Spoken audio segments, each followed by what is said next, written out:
आज मैं फिर से आपके लिए यूज़फुल किचन टिप्स लेकर आई हूँ, साथ में एक रेसिपी भी शेयर करूँगी। तो चलिए शुरू करते हैं आज की वीडियो।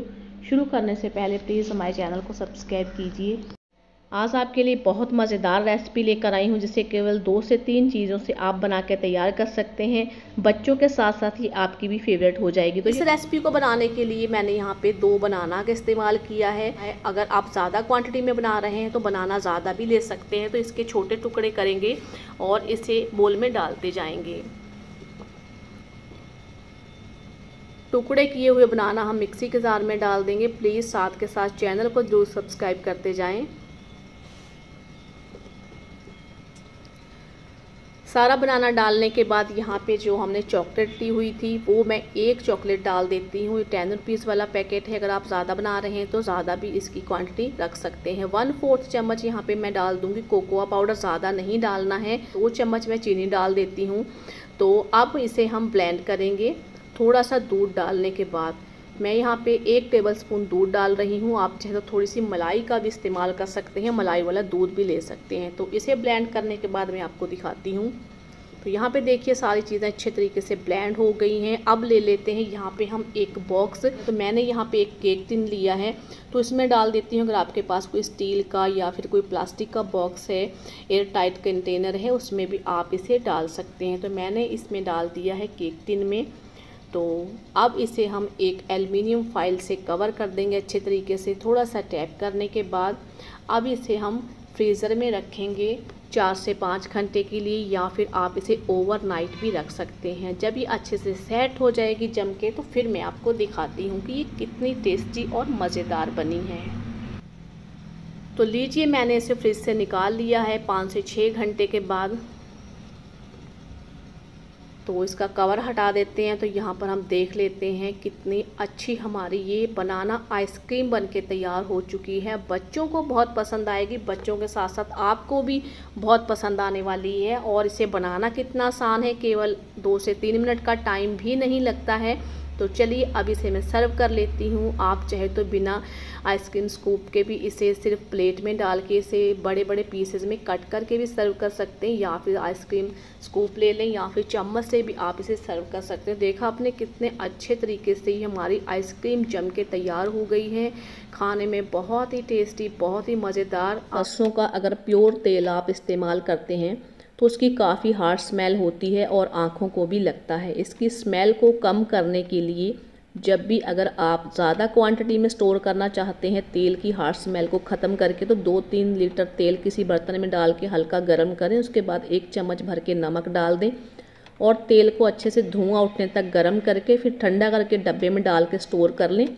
हार्श स्मेल ख़त्म हो जाएगी, आँखों को बिल्कुल भी नहीं लगेगा। अगर ऐसा नहीं करना चाहते, जब भी कोई रेसिपी बना रहे हैं, पकौड़े बना रहे हैं, जब तेल गर्म हो जाए तो तब उसमें आप नमक डाल के और तेल को गर्म करके कोई सब्ज़ी बनाएं, पकौड़े बनाएं, तो हार्श स्मेल सारी ख़त्म हो जाएगी। अगर केमिकल वाला तेल है तो उसमें बिल्कुल भी नहीं आती है। प्योर सरसों के तेल की पहचान है, उसमें सरसों की स्मेल आती है। जब भी हम किचन में कई तरीके के तेल मसालों की कुछ ऐसी रेसिपीज़ बनाते हैं जिसकी स्मेल किचन में रह जाती है, काफ़ी मसालों की महक आने लगती है, या फिर अगर आप नॉनवेज बनाते हैं एग की या फिर मटन चिकन की स्मेल रह जाती है, तो इस स्मेल को और तेल मसालों की स्मेल को ख़त्म करने के लिए आपको एक पैन में नींबू के छिलके जिसका आपने रस निकाल लिया हो, फेंकने ही वाले हैं वो, या फिर संतरे के छिलके ले सकते हैं। किसी पैन में या फिर कढ़ाई में डाल लें, दोनों में से किसी के भी आप छिलके ले सकते हैं। इसके बाद इसमें थोड़ा सा पानी डाल के इसे गैस पर रख दें और 5 से 7 मिनट तक इसी तरीके से उबालें।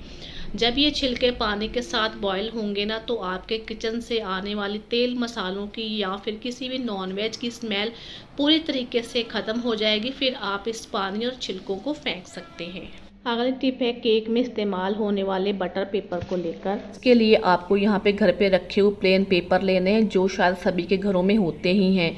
तो जितने आपको बटर पेपर बनाने हैं उतने पेपर ले सकते हैं। तो मैं यहाँ पे 2 बनाने वाली हूँ। तो 2 पेपर का इस्तेमाल मैं करने वाली हूँ। इसे आप किसी ट्रे में या प्लेट में रख दें और फिर इस तरीके से इसके ऊपर आप ब्रश की हेल्प से ऑयल लगाना शुरू कर दें और पूरे अच्छे तरीके से इस पर ऑयल लगा दें, बिल्कुल भी कहीं से भी छूटना नहीं चाहिए। और नीचे की साइड आपको बटर पेपर ज़रूर रखने हैं, पेपर रखने हैं, ताकि जितना भी इसका ऑयल है वो नीचे वाले पेपर में लगता जाए, तो फिर आपका ऑयल भी कम खर्चे में आएगा। जितने पेपर आपको बनाने हैं वो आप नीचे की साइड रखें और ऊपर वाले पेपर को इस तरीके से ग्रीस करना शुरू कर दें। तो इसे पलटने के बाद जहाँ जहाँ भी ऑयल रह गया है वहाँ हम लगा लेते हैं और इसी तरीके से हम दूसरे पेपर पर भी ऑयल लगाएंगे। तो एक पेपर को मैं साइड कर देती हूँ और नीचे वाले पेपर पे हम लगा लेते हैं। देखिए बहुत कम यूज़ में आएगा ऑयल, क्योंकि पहले से ऊपर वाले पेपर में हमने लगाया था, तो नीचे वाले पेपर में भी ऑयल सारा आ चुका है। तो यहाँ पे दोनों पेपर हमारे रेडी हो गए, एक को हम साइड कर देते हैं। अब यहाँ पे हम लेते हैं एक टिश्यू पेपर की हेल्प से आपको अच्छे तरीके से पूरा ऑयल इसके ऊपर से साफ़ कर लेना है।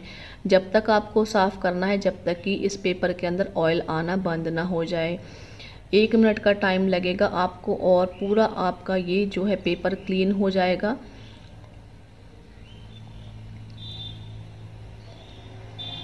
तो यहाँ पे मैं दूसरा पेपर ले रही हूँ और वापस से हम इसे साफ़ करेंगे।